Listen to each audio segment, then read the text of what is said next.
What's up, guys? Thanks for checking out the channel. Tobin here with you. Hope everybody's doing fantastic out there. Headed down to the arena later on today. Boots on the ground. Big game tonight. Heat and Magic as the Heat. They got to get this one, man. I really feel like the next two absolutely critical for Miami. Of course, I'd love them to, just go and finish up this homestand with 3 straight. I know that that Boston coming in on Sunday is not going to be an easy one.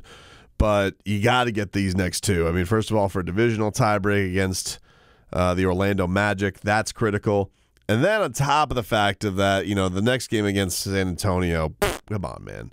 You can't lose to San Antonio. You can't allow that to happen. So, very much excited about it. I was just reading in the Miami Herald, my guy Anthony Chang, with almost like an article I feel like it was written for me, because who wants Nikola Jović updates more than your boy?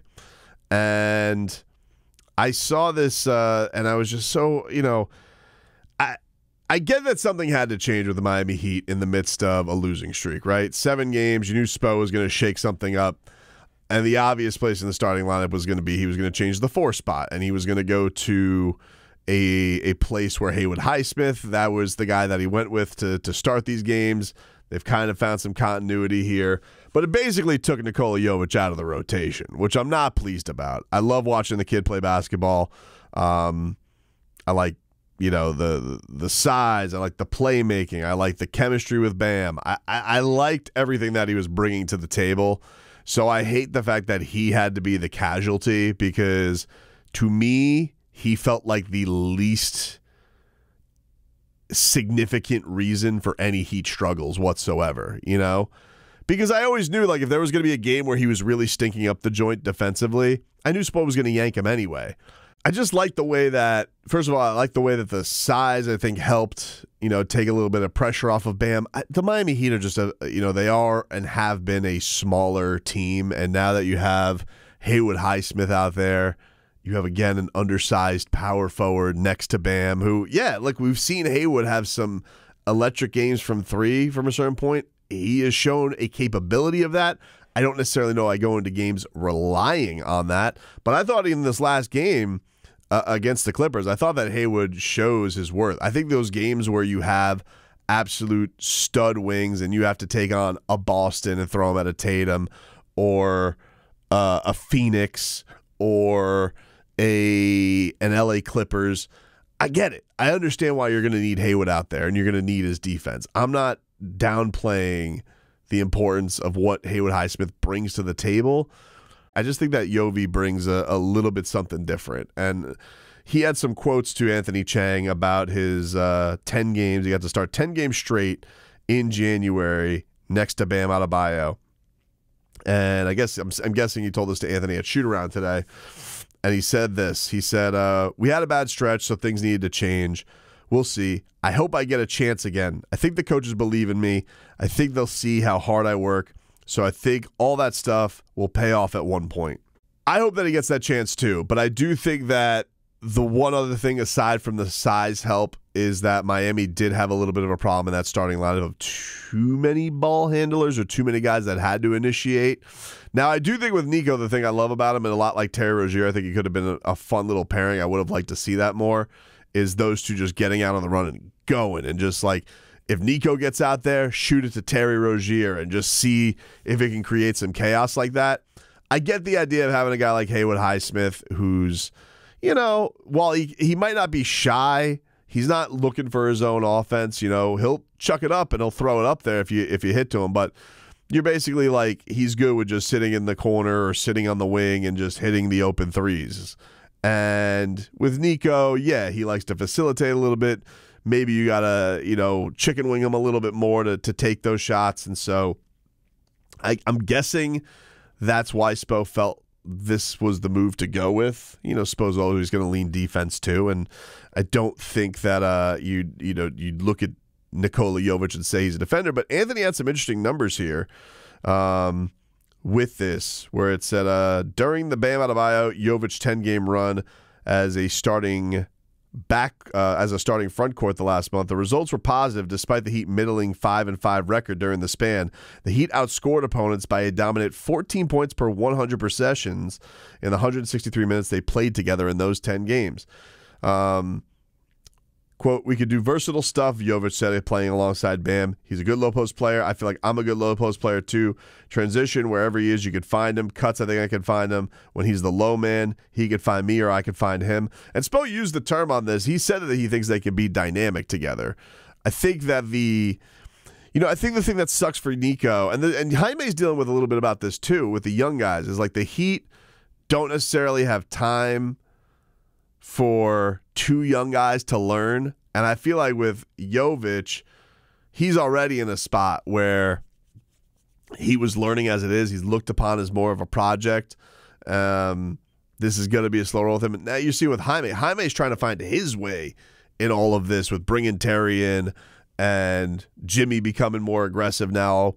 And you're just trying to find your footing on this stuff. But I really think this guy could be a good basketball player for the Miami Heat. I really do want to see Erik Spoelstra continue to develop and continue, because I do think this guy's a guy with confidence. I do think that he works his ass off. I do think that this guy can be really, really productive for Miami.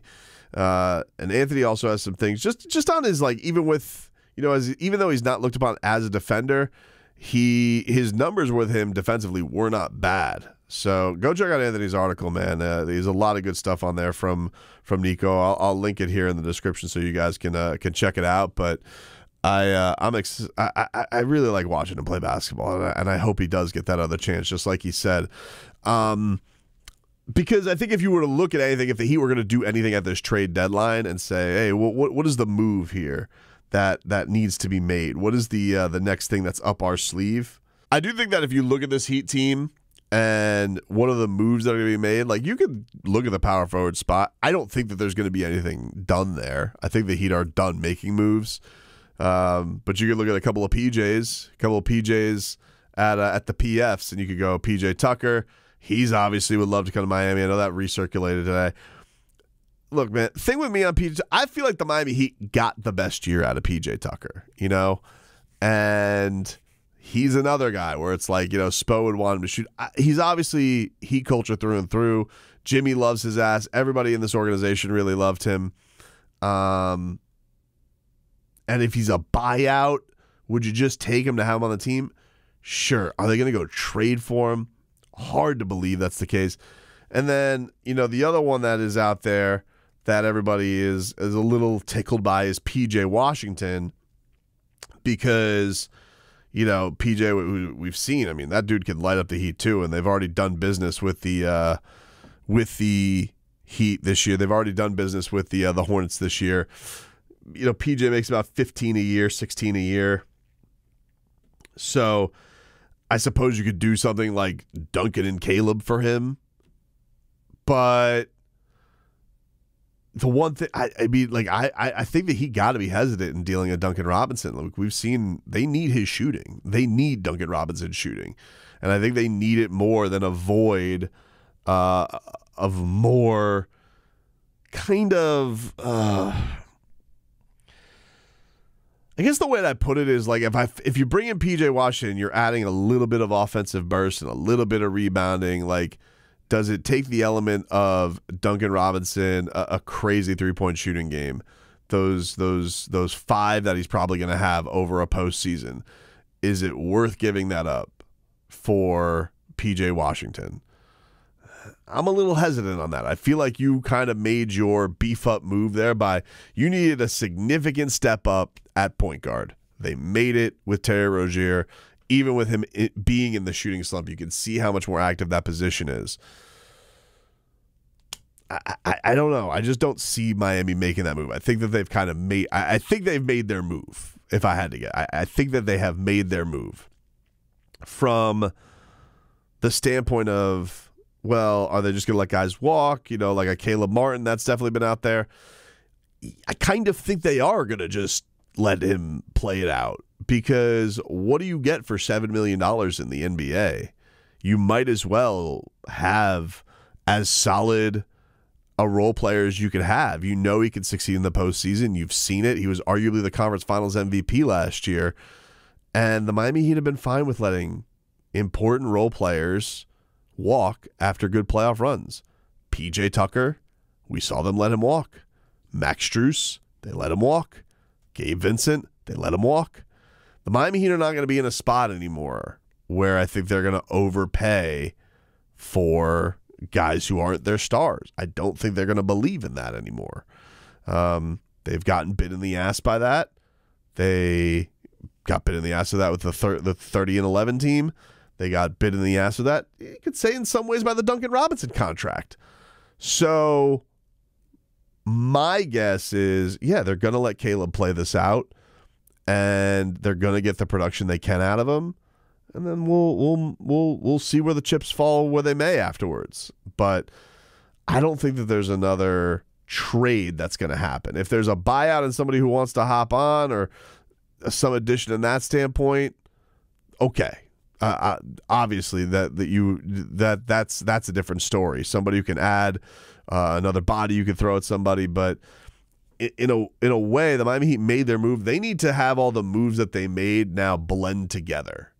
They need Terry to work with Tyler and Terry to find Bam, and they need to know when Jimmy is going to take over, and they're going to need to know when Jaime can blend with Jimmy, and they're going to need to know.